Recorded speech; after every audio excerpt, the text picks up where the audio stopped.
Hello. Hello, Asaf. Hello. Hello, Chris. Hey there. Hello, Yo. people of Earth and wherever else, whoever, what other angels and other beings may be listening who can hear. Uh, we are coming with you. We are going together through this great transition. We see so many things happening in the world. We're going to talk about them. We're going to talk about the things that we see from day to day that seem so opposite to spirituality or so confusing, or maybe we even see how these things are necessary processes we're going through. We're going to talk about maybe something positive. We saw the three of us watch this movie. Asaf, who told us about the Right. movie in the first place? How did we even find out about it? Um, The internet. No, there's a lot of things on the wait, internet. wait. I remember I think I told you guys Yeah. and who told me was my wife, but I think even before she told me, I did see someone that I can't remember. Someone someone online said, "I heard this is great." I forgot about it. Oh, really? My wife said, "Let's watch this. Looks interesting."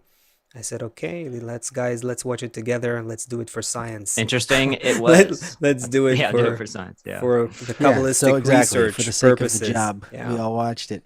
Uh, so we're going to talk about that as well. There's some Spoilers. Are we going to be careful about spoilers?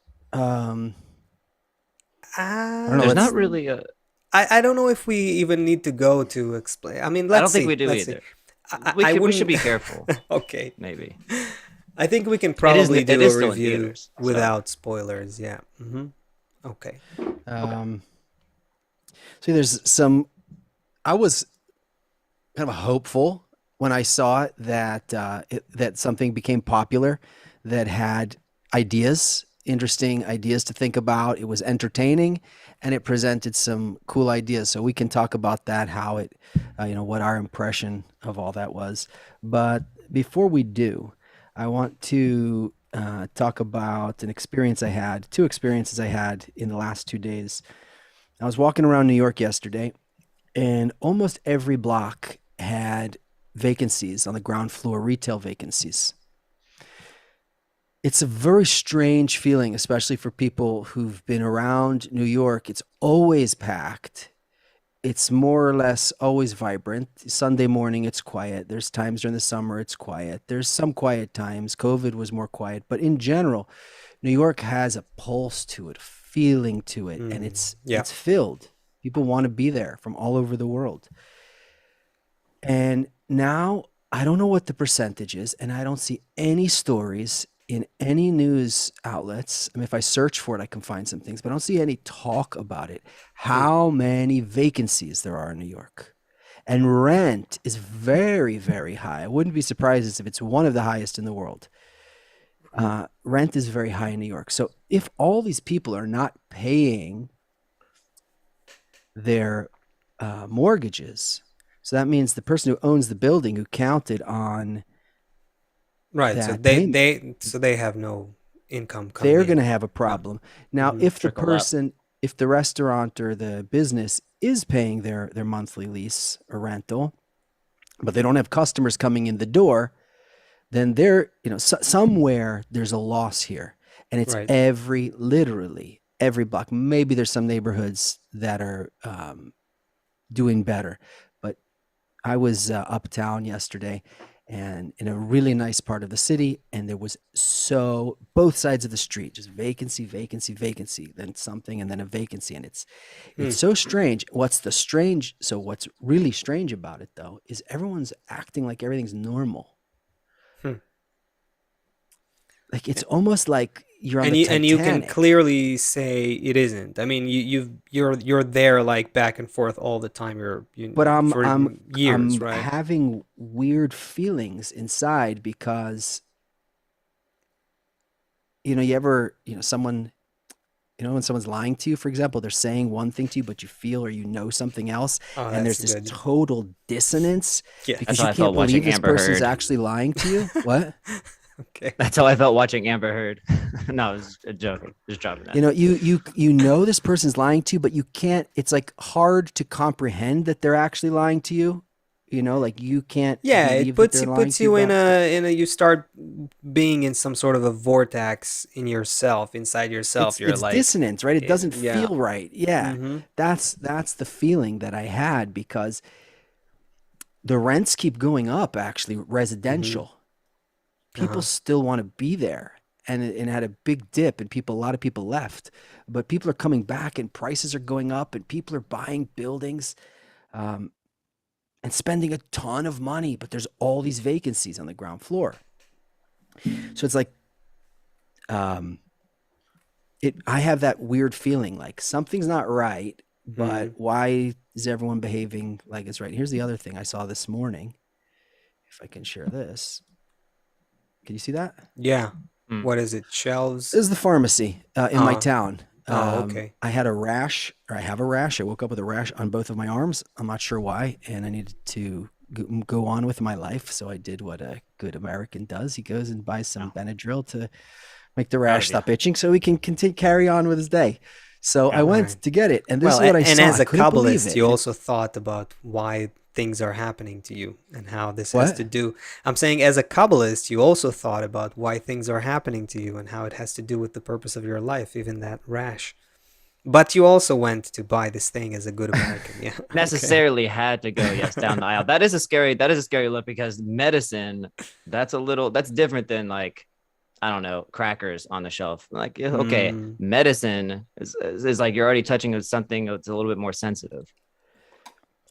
So, as strange as that is, what's weirder to me is the kind of feeling of everybody still carrying on as if everything is normal.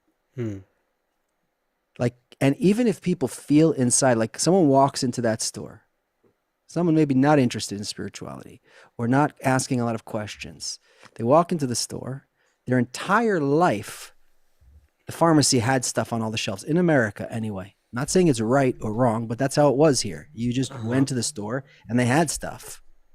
They just do Never a here. question, never Yeah. even a concern, And you never a go in thought. and Yeah. it's like more than 50% empty. Like, do you question it? Do you ask yourself what's going on? And then if you do, like, does any behavior change? And here's the thing. When does the behavior change? When we feel something in our gut, in our heart, when we feel, let's just call it feeling. Let's just separate thinking and feeling. When we feel something, then we're willing to make a move. If we know there's like a war or someone suffering somewhere, we're willing to open our home to refugees. We're willing to send money. We're willing to do things when we hear that there's a tragedy or when we hear that there's something bad or when finally, God forbid, someone gets sick. Then they start to, take seriously exercising every day and changing their diet and all the things that you need to do once we feel it. But before we feel it, even if the mind knows something is a problem, it's not enough to get us to act. So you're And basically saying you can live with, if you have a snake in your room and it stays in the corner of your room, you can put a blanket on it and live with it.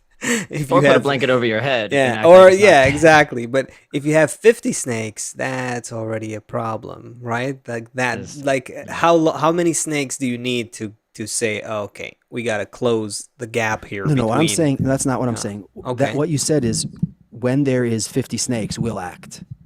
Okay. Yeah, Oh, that's maybe it what is I'm what I'm saying. saying. When there's 50 snakes, we will act. What Yeah. I'm saying is that, um, and there is that difference between the mind and the heart. But what I'm saying is, how can we now hasten, speed up the process, speed up time in essence, and we don't have to wait Mm-hmm. until we feel, until we act, but somehow we can already feel what we're gonna feel in advance and then start acting from my feeling, my 6 month from now feelings. And now all of a Right. sudden I took 6 months, Right. whoosh, I sped through time. Now I'm already acting 1 year ahead.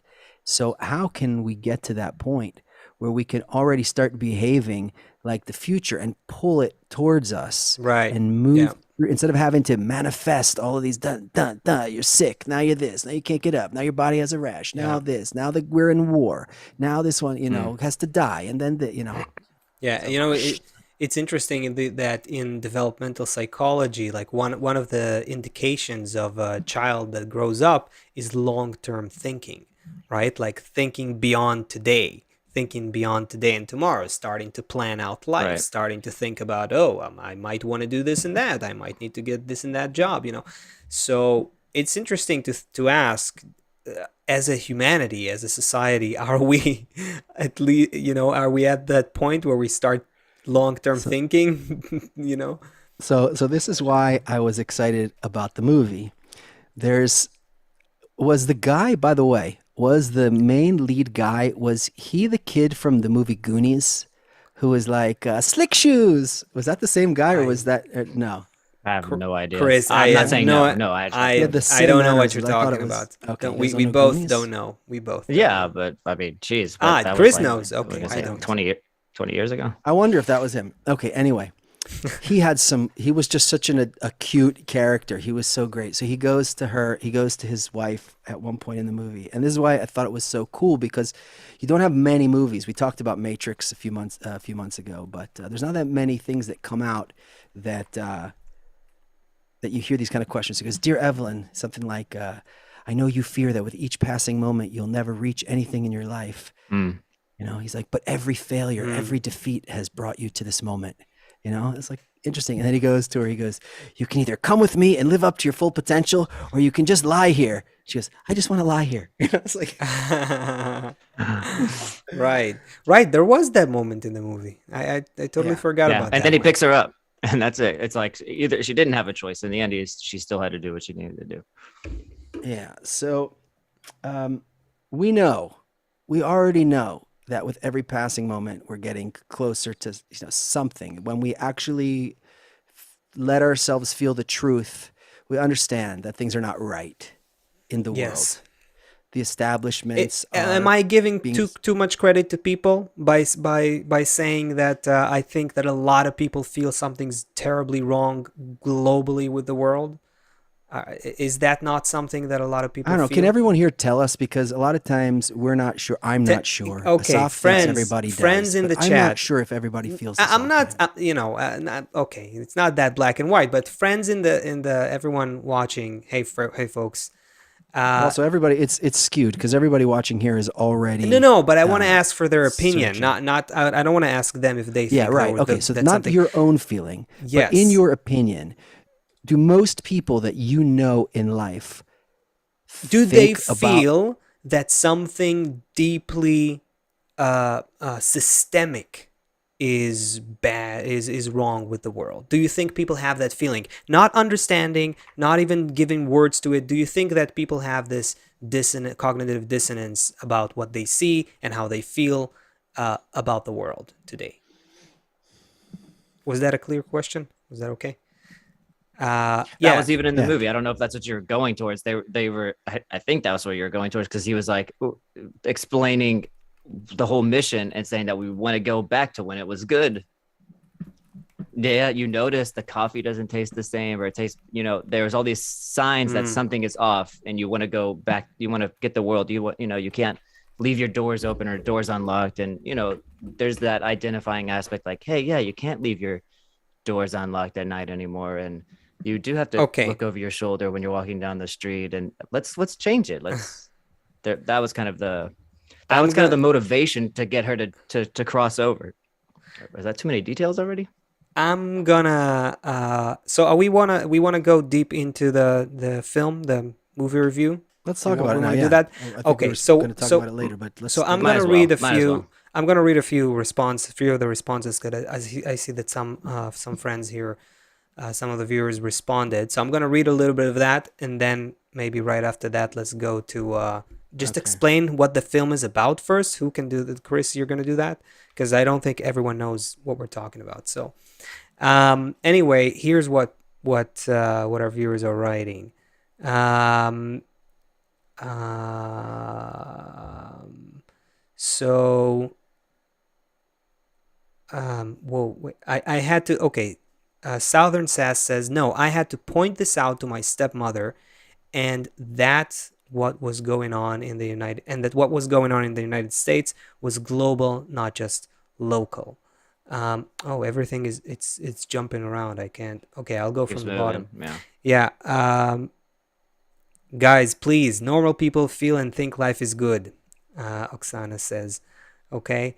Mm. John Atlas, I hope I'm pronouncing correctly, says unconscious, I guess unconscious dissonance. That's interesting. So it says thinks dissonance is there, but unconscious.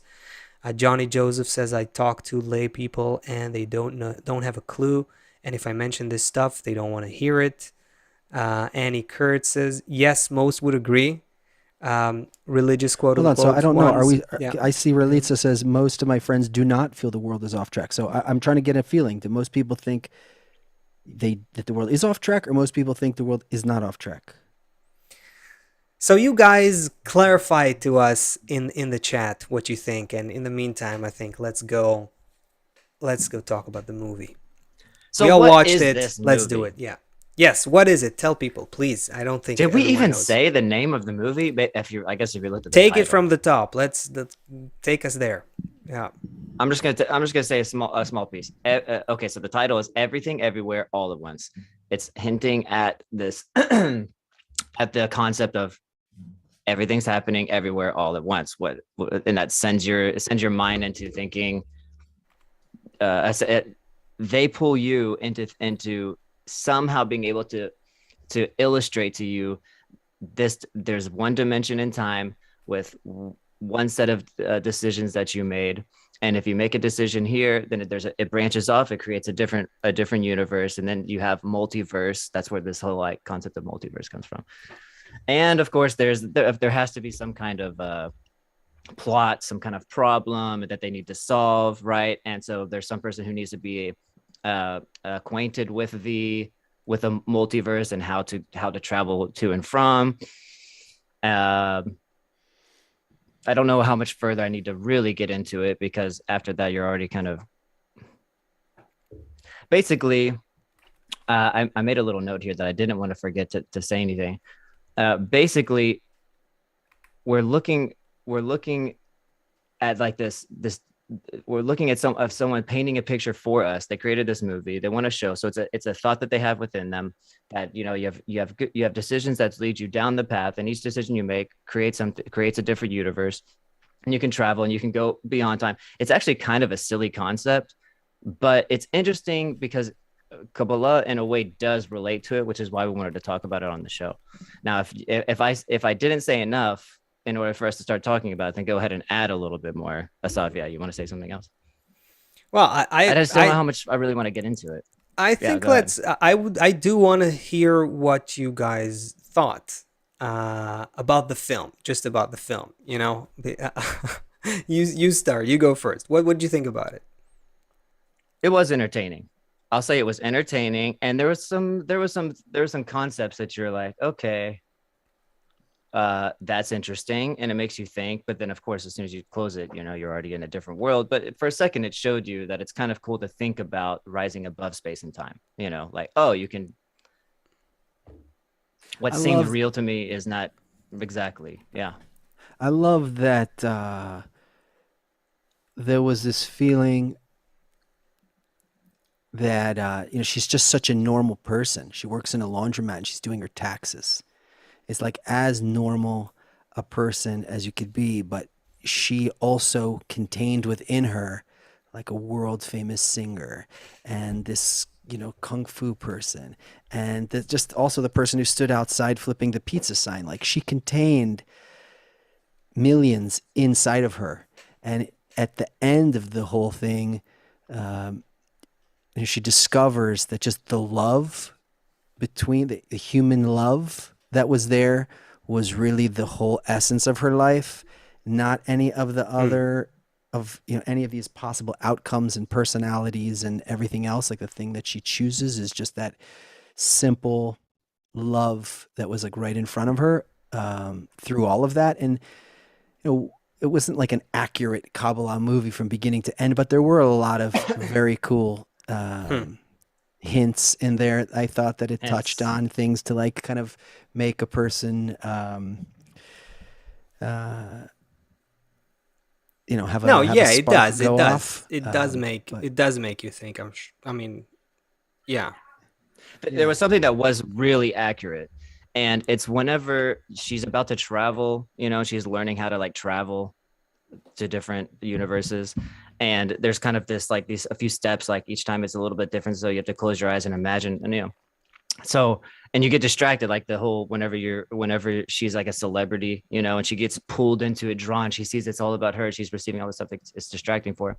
But what's interesting is, at least for me, I identified it like this, where you can be in this world and you're distracted by everything, and then all of a sudden you can open up a Kabbalistic text, or you can like hear someone say something and it triggers you, like immediately it triggers you, and you jump almost into a completely different world.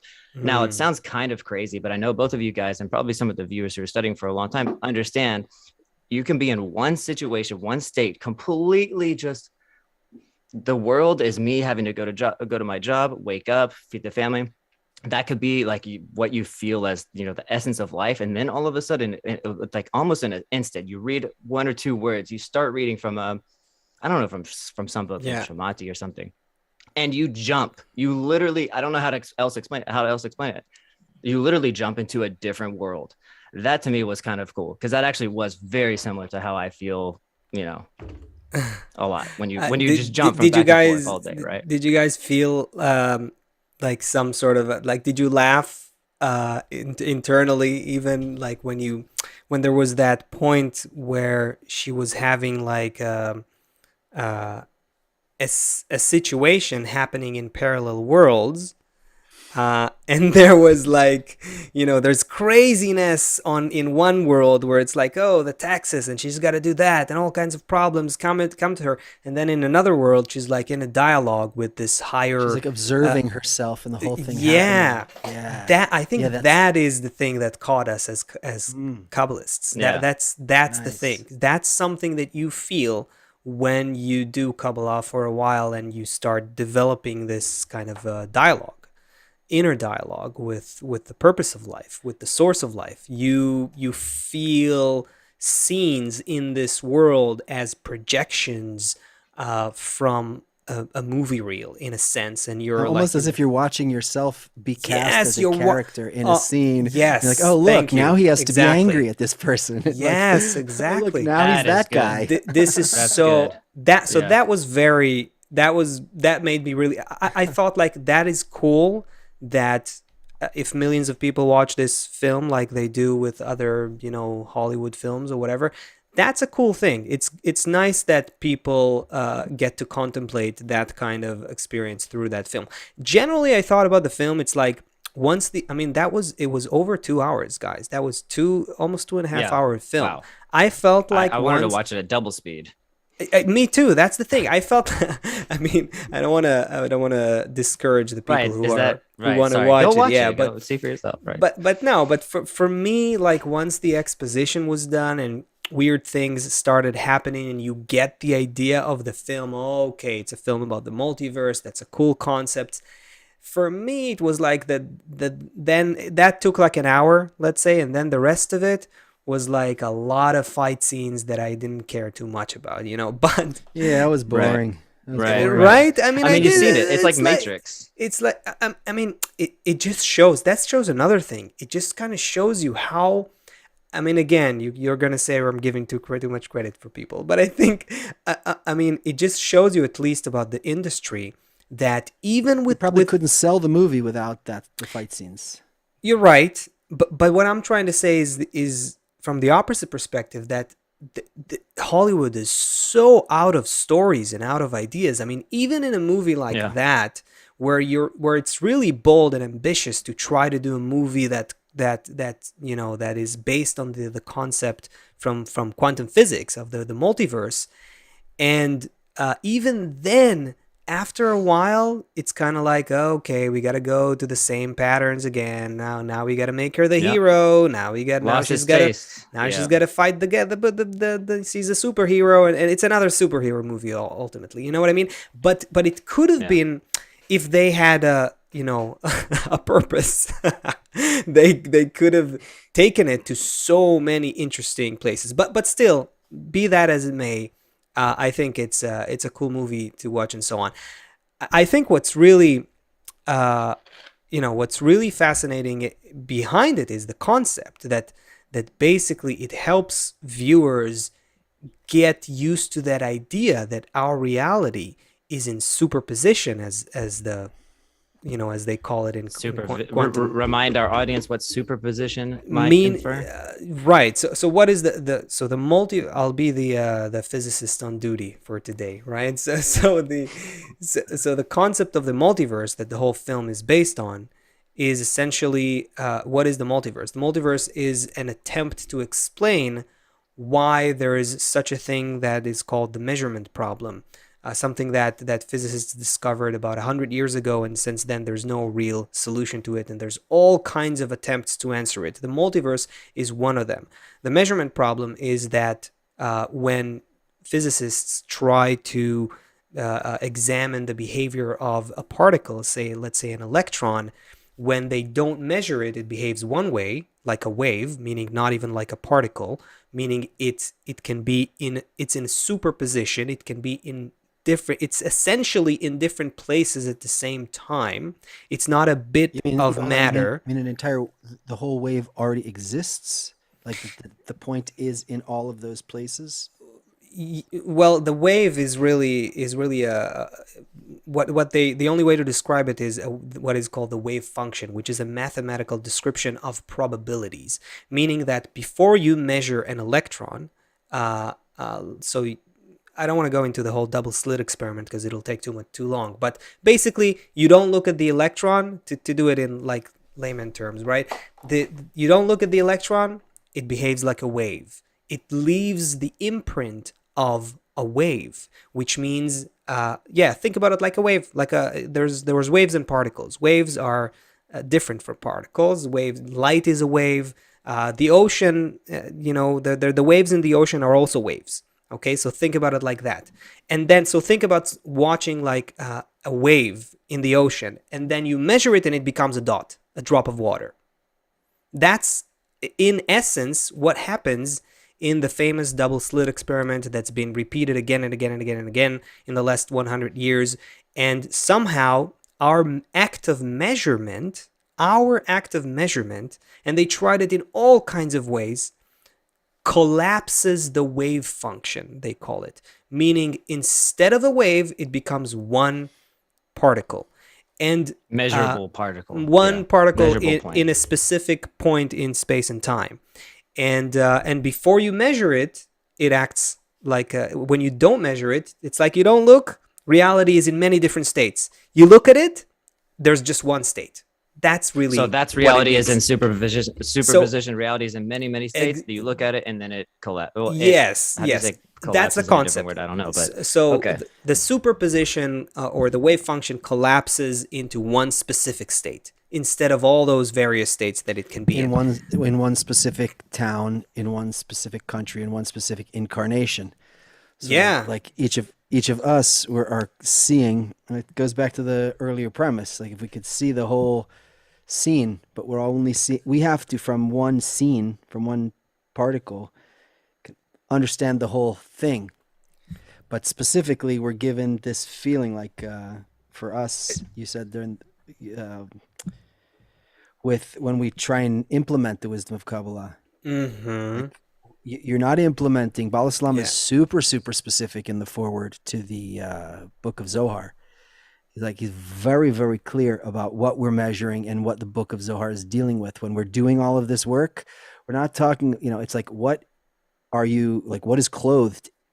What is clothed? What form is clothed? I mean, what the essence becomes clothed here. So you're like specifically dealing with infinity, but like by looking at one. Yes. One state at a time, so to speak. The one time at a time. It also suggests a little bit. It starts you questioning about free choice. Where's free choice? Because she was going through her whole life, and it was like, it was one way, and she thought she had to do her taxes and take care of her, Well, and, because because the measurement problem, the superposition and the measurement problem, and also those things, when you extrapolate that, immediately it invokes the question of free choice. All these things are intertwined. Anyway, go ahead. Yeah. The place of the solution becomes so interesting though, because you're measuring one point, but that one point is your entrance though to everything. So everybody wants to get to everything, and we're trying to like perceive everything, but really we're perceiving it through, like, you know how we say that everything is 10 sphirot, like the whole world is 10 sphirot. Every frame is everything. So when we want to fix our life, we're trying to put the pieces together correctly, but the place that we need to look, where the wisdom of Kabbalah takes you to look, is somewhere. This reminds me of what you were saying about emergence earlier.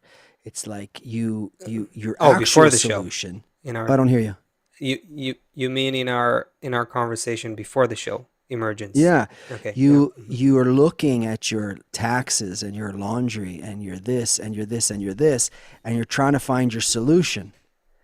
But your solution, it's all there, but it's in a different. It appears. It's like a different plane. Yeah. Yeah, it's in a different universe or something. Like it's in a different. No, it's not. It's not the right way to say it.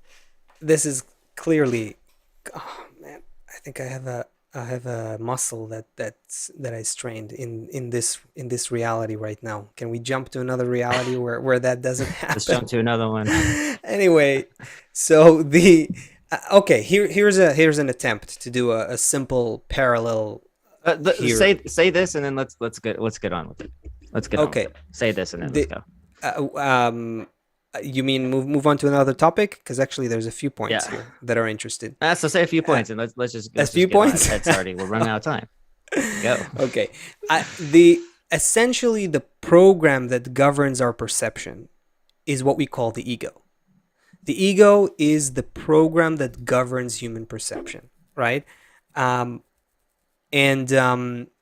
what that program does is it makes us measure the world, so to speak, in a way that collapses all of the possible states of reality into a single, reduced, limited state that we can digest and work with to gradually correct our ego. That's how Kabbalah explains the thought of creation, right? And the process that we are going through. So human beings are this creature that has this step-by-step incremental kind of process of discovery, and that is the downside of it, so to speak, is that we have to collapse reality into a specific state that we can work with in each time. But on the other hand, we get to stay conscious and gradually develop our consciousness until we can correct our entire ego, meaning install this new perception above it, the intention of bestowal, etc. And ultimately, we can then come into equivalence of form with all of reality. This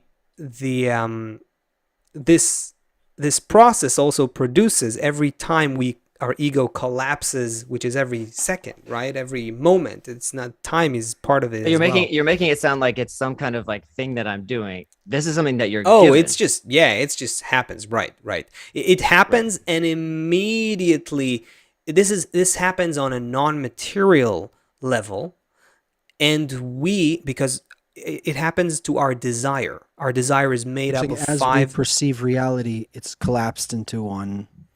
Yeah, every second in this material world that we perceive through our five senses, we actually are a desire with 5 levels,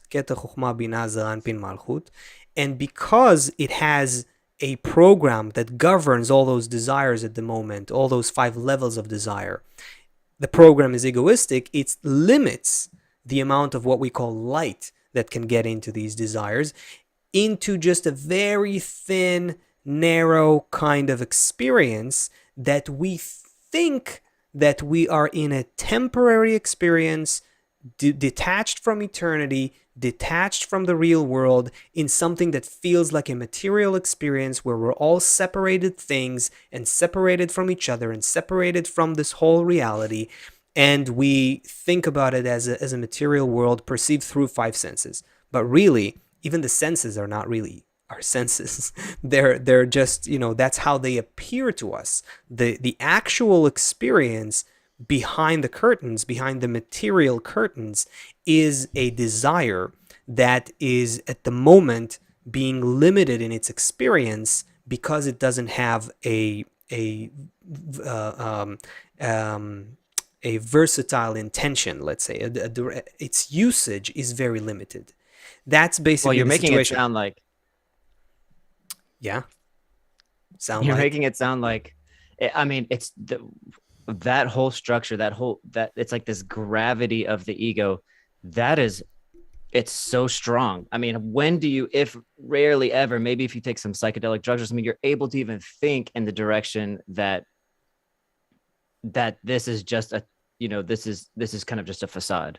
Sometimes you get like these little flashes of like, whoa, wait a second, like Yeah, that's reality is true. weird. What am I doing?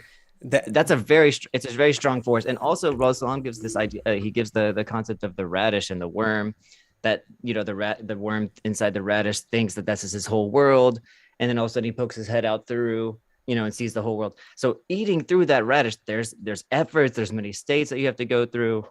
It's not just like something yeah, you can jump back and forth to, but the more that you increase that frequency of playing around in that little fairy tale reality that you don't really have a grasp on, that seems disconnected from this, the more you can kind of build this highway where you can travel back and forth and know it a little bit more yes. and access it faster.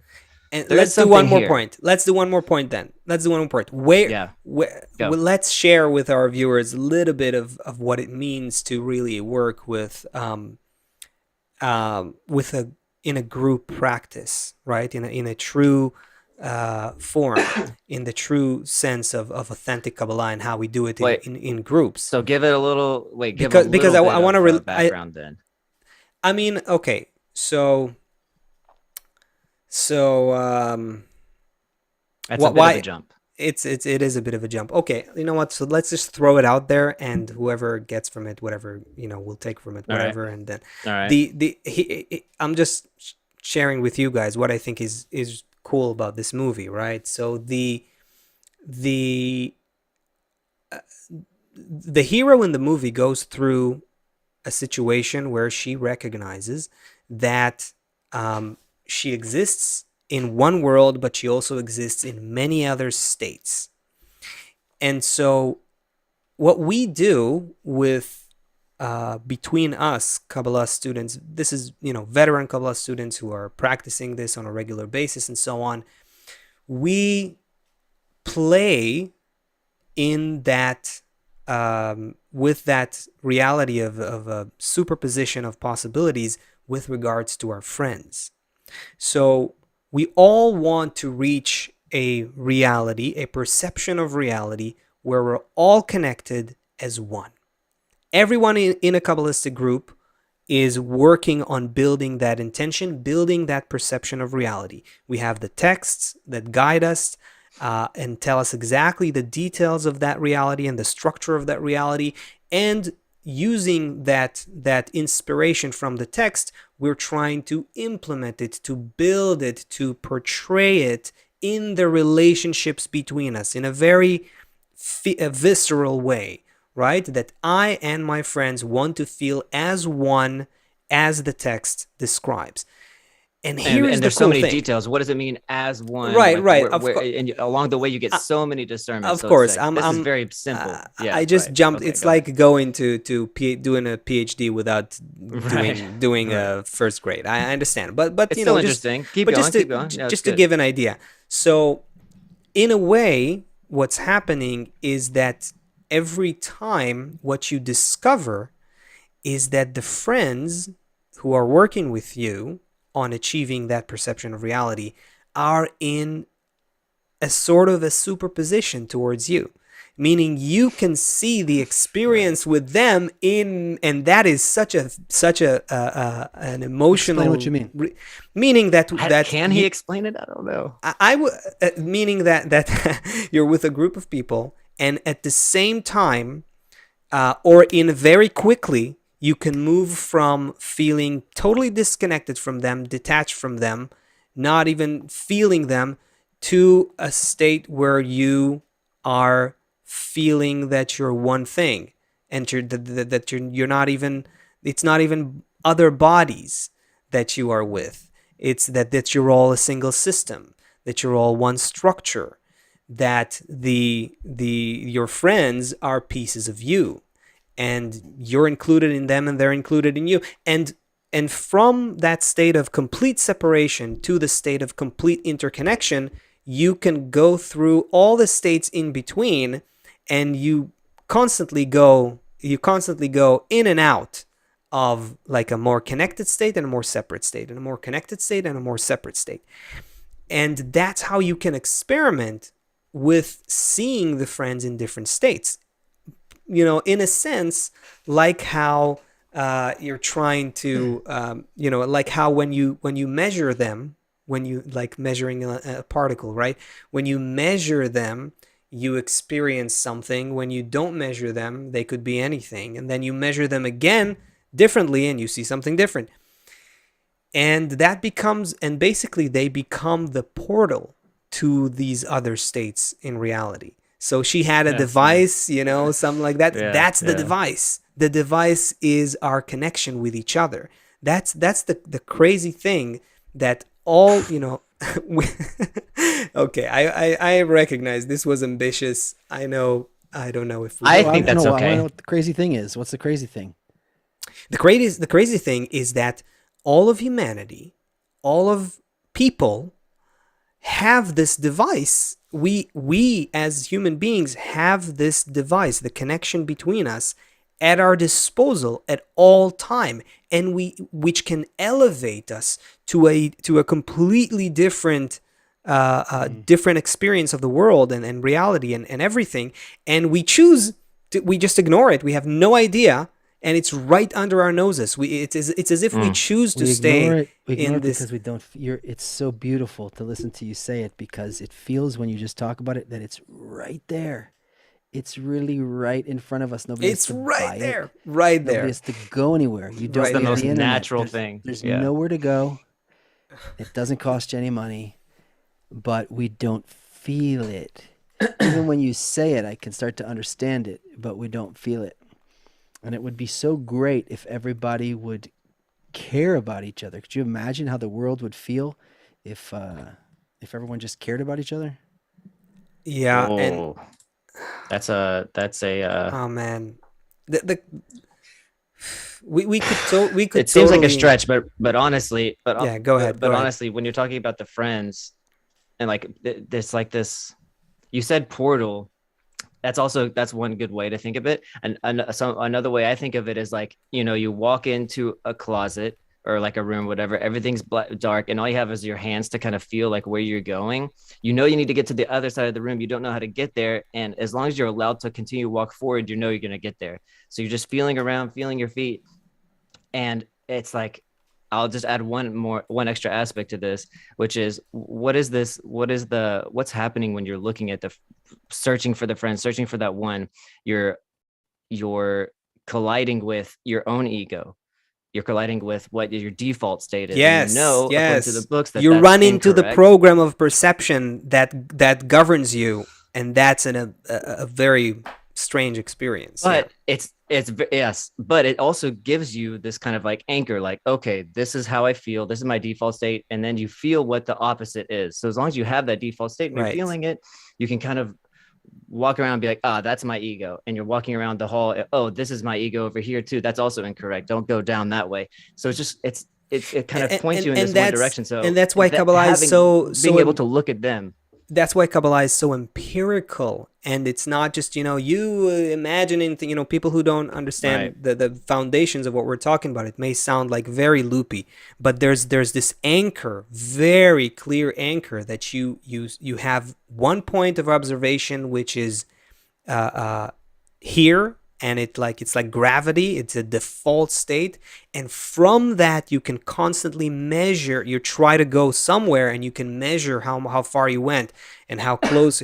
Right. You have this, yeah, you have this very solid Right. basis to work with. Anyway, Seth, last words. go ahead. Do you have anything last word to say about the movie and cool things that we thought about along the way?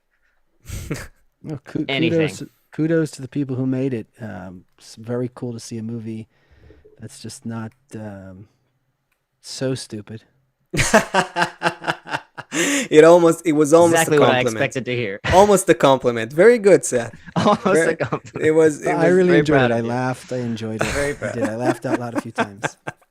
All right. Yeah, All right, it was guys, funny watch too. this. Here we go. I'm All sharing right. screen. Oh, should I? I don't know if I can share. You can. I'm not What do you gonna mean? share it. I'm not Okay. gonna share volume though. I mean volume. I'm not gonna share Sound. You can't do sound. Yeah, that's gonna. I mean, you can. All right. So you can yeah. if No, you but I just need know it's to. not gonna be clean. If it's not coming from you, Okay, it's gonna be okay. choppy in the audio. I'll just talk All over right. it a little bit. All right. All What right. is it? So we've Oh, got right. here she's holding a robot dog. Okay. It's just a dog. It's like a toy dog, right? It's a robot. Here she's saying, how it's really interacts with you like a real dog would. And, this is something they chose to take these robot dogs, right? They're very excited. They get very emotional and connect with it.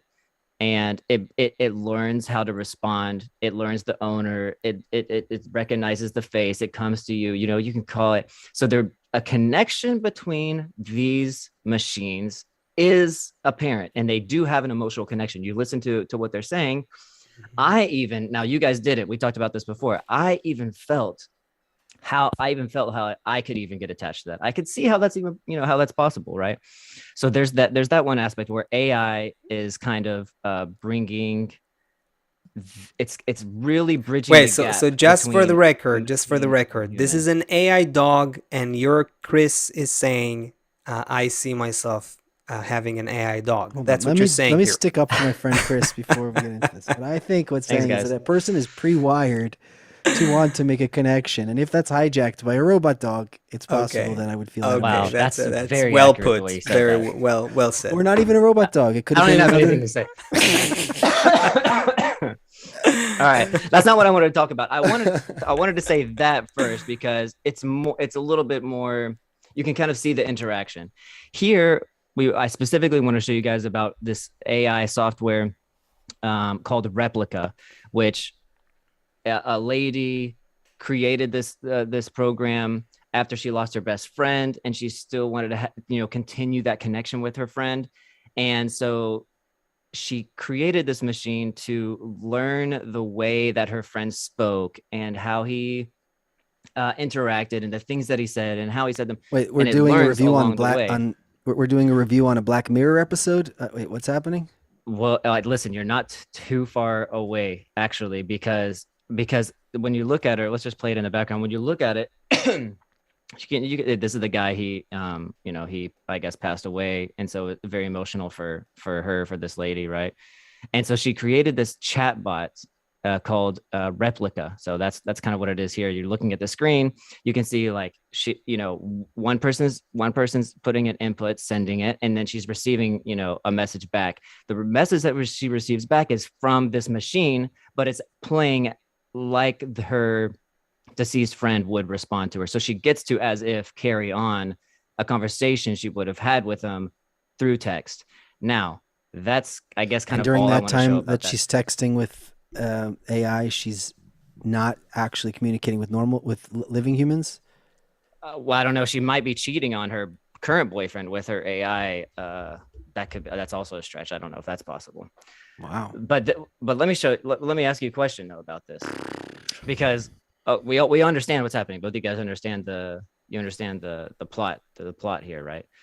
So the question is here is, first of all, why was this something that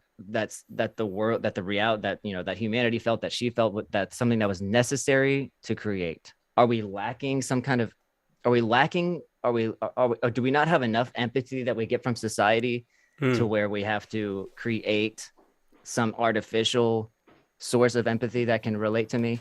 Is that why? Is So that where this came from? so basically you're saying maybe if we had empathy towards each other, we wouldn't even think about creating. It would be ridiculous to create That's what AI. I'm If I saying. Yes, if I that's felt what I'm saying. loved all day long, I would not check my phone as much. This is successful, by the way. As This is much. successful. You can download this app. Can't you download it? Can you download it? Did any of you download this? I sent you the I link downloaded to it and I started to do the process, but I chickened out for the last minute. You chickened out. Ooh. Yeah, I just felt I like would try it for science, for Kabbalah research But you have the purposes. We're app getting on. very brave for science lately. Yes, see yes. where I We're chick- thank you, where I science. bailed. You did send a message, right? Oh, Yeah, hold on. No, I don't think I sent the first message. that's the title. Oh, but I got a screen. daily reward. That's good. Uh-huh. Oh wow, So, they're already okay, rewarding. Okay. So just to be clear, know, this Asaf, is I can download this replica app, right? And Yes. it's just a chatbot, right? So there's no Just a chatbot. Okay, so it's something that's chatting with me, and it's AI, and I assume, I mean, obviously, the more I speak to it, the better it probably learns how to respond Yes. because it's learning Yeah. me and my responses and so on. You're basically just chatting with someone like, I don't have anyone to chat with. Like, I mean, this could be just your, regular case. I don't have anyone Here's to what chat I'm with. wondering. I like receiving. Here's something that I'm wondering about. I mean, if I wanted to brainstorm with someone and you guys weren't around or someone else that I could, right? Maybe that could be a great idea. But then there's sharing your emotions and sharing your So feelings. yeah, Go ahead. This isn't a bad example because so let's leave replica alone, but let's just talk about the concept because I just told her I'm hanging out with friends and she asked me if I want to celebrate Pride Month with her out of nowhere. That was the first thing she asked me. Wow. Interesting. Yeah, so that's I thought it was gonna be way more deep. It is the first day of Pride Month, isn't it? Or It something. is, So but- maybe that's. Okay. So No, but I thought it was gonna be way deeper. I thought it was gonna, somehow. just Listen. getting Hey, how you- was your day? How was your day? How do Yeah, you feel today? yeah, how do you Did anything happen feel? at work? Yeah. Because that was in the clip. You could see that was kind of the conversation, and that was the direction that they were going towards in the clip. We didn't show the rest of it, but that's the idea. Like, oh, you're asking about my day. I'll right. tell you about my day. Yeah, empathy. Yeah. I think there's more to be learned from this. I mean, if the future, can you imagine, guys? Like, if this is this the future? I mean, there's all the indications in the world, including that documentary. You know what the examples in that documentary, but that's just the beginning of it. There's all the reasons in the world why this will be the future.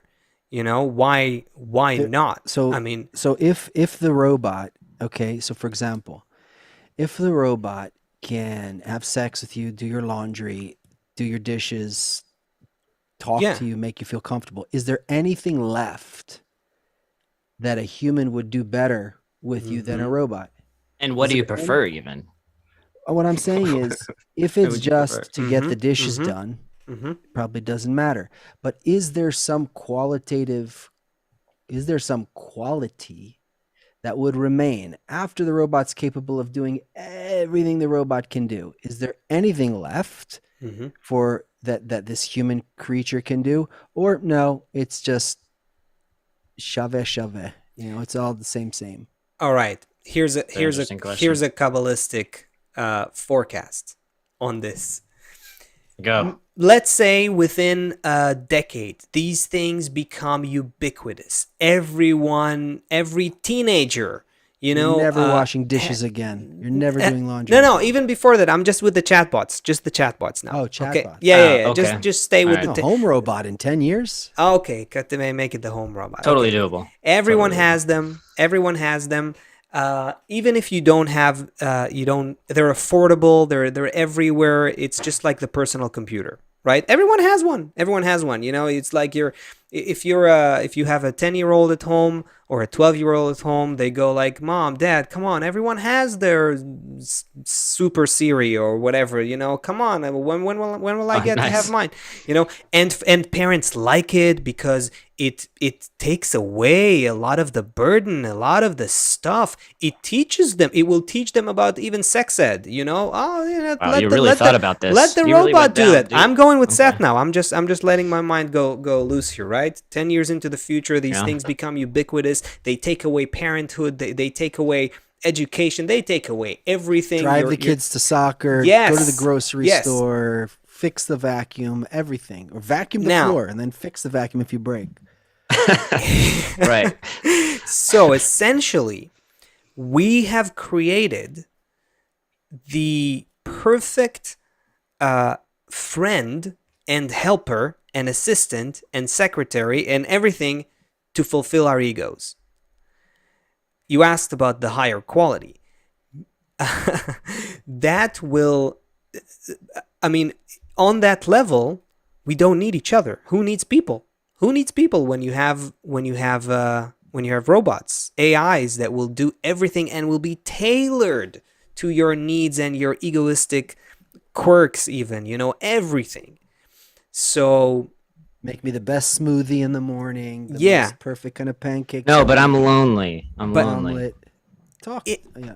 if that is all that humans really want and nothing else develops in us, no higher desire, then that's it. That's the end of mankind. We're done, guys. Right. Let's I go see home. what you're saying. Let's go home. I immediately like felt that emotionally. That You it's know like, what I mean? that's it. It's We have no done. reason to develop. It's Yeah. basically done. That's it.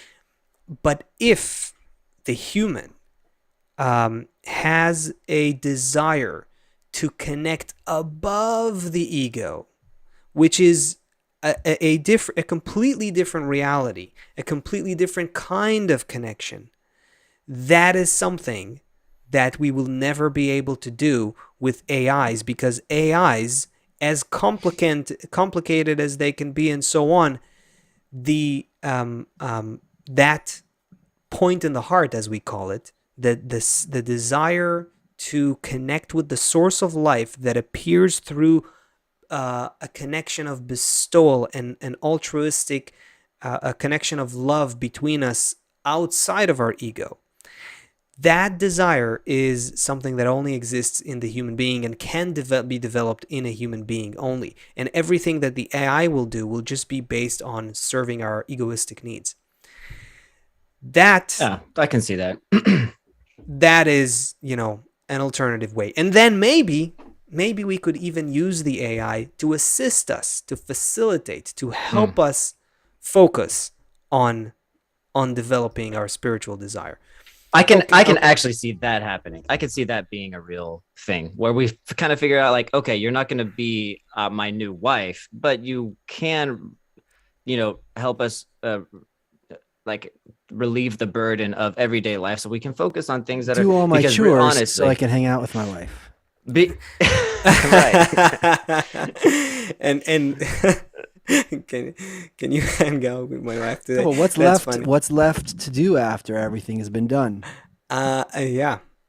Wait. Yeah. I just picked up something here from Pete Moss in the chat. He says we could program an AI with the will to bestow. I want to say something about that, because maybe that we didn't go into that aspect. AI, it can be this is the whole problem with people in our world, scientists in our world, material scientists trying to explain consciousness. But basically, the thought is that AI becomes conscious. Why? Because the assumption is that consciousness is a product of our neurons, a product of very complicated networked computations in our brain that produces consciousness. And therefore, ultimately, AI will have consciousness as well, because it's just computations. But Kabbalistically speaking, that's all wrong, because the AI, as smart and as it will be able to simulate the responses of a human perfectly. It's going to be it's very hard to distinguish between a human and a robot on the outside if you build the perfect AI.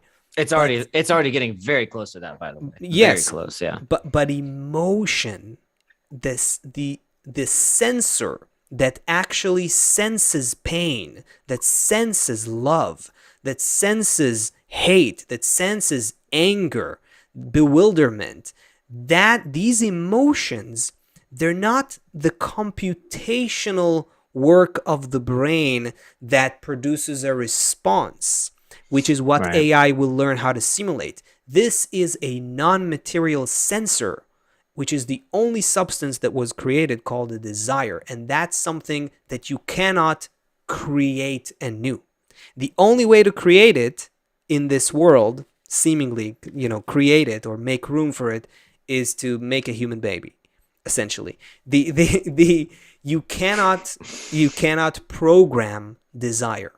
You can program everything else that desire looks like and behaves like and acts like and does and seemingly even wants things. You can program a program that wants to compete with others and succeed, and you can program all of evolution. But who senses? Who is the sensor? Is there anyone who is feeling? Which means a desire that you cannot create Right. with AI. That's interesting you said about the baby, because you're basically saying, all right, nature, you do again what you've been doing. Exactly. I'm We're not I'm making doing it. I don't even know. Yes. When we make a baby, That's we're not designing it according to our traits, and we can influence its external characteristics with gene editing and all that. That's the material level. That's fine. Desire, you have no control over that. Anyway. All right, guys. We talked about movies. We talked about robots, and an hour flew by like that. Wow. Oh, it was fun. Thanks, guys. Thank you, everyone, for being with us. Very active chat today. As always, I think it's a good opportunity to mention, if you want us to get into all kinds of weird topics, we're up for it. We're totally up for it. So just throw us your ideas into the chat, in the comments, and we'll take a look. Yeah, Seth, you have a song for us? Yeah. All right, everyone. We'll see you next Thursday, 2 p.m. Eastern, on The Great Transition by Saf, by Chris. Bye-bye, everybody. Beyond the border, there's a song that plays, and in our hands we have a choice that waits. Together rising high above these lies, and see the world through your eyes. In every moment there's a chance to see another vision of what we could be. Behind the colors of the shadow